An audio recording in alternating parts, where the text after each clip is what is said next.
Who's the real middle class now? The great Indian identity crisis. So here we are again, internet friends, sipping our overpriced cappuccinos, doom scrolling to Reddit, and wondering if our mate is secretly living a better life than us.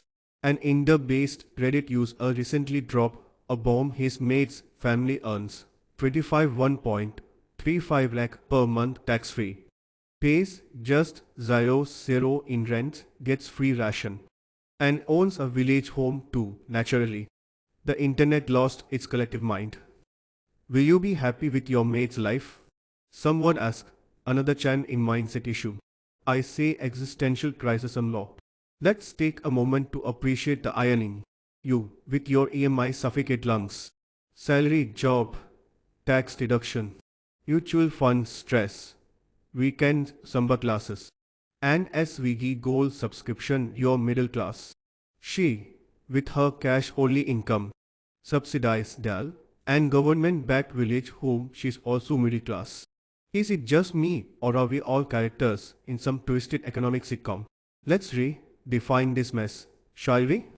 The old-school definition of middle class involves stability, dignity, and maybe a to be HK in the suburbs.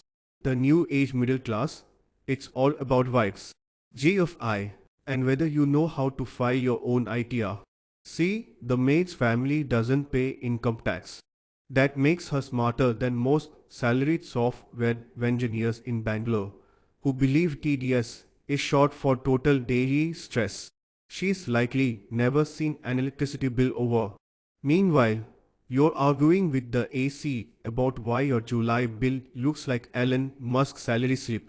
And don't get me started on the village house. That's real estate, baby. Not the one day I'd angered and dreams that vanish faster than your PF when the economy hiccups. So who is middle class? The term middle class has become like that one WhatsApp group you're still in but no one knows what it's really for. Everyone's in it. No one knows why. And half the members post good morning messages that make no sense. Maybe we need a better term, something more honest. Like struggler class for those who earn just enough to not qualify for subsidies, but not enough to afford therapy. Or caffeinated survivors because our main coping mechanism is overpriced beverages and memes. Or how about tax but not taken seriously? In conclusion, yes, the definition of middle class needs a glow up. Or maybe a full therapy session.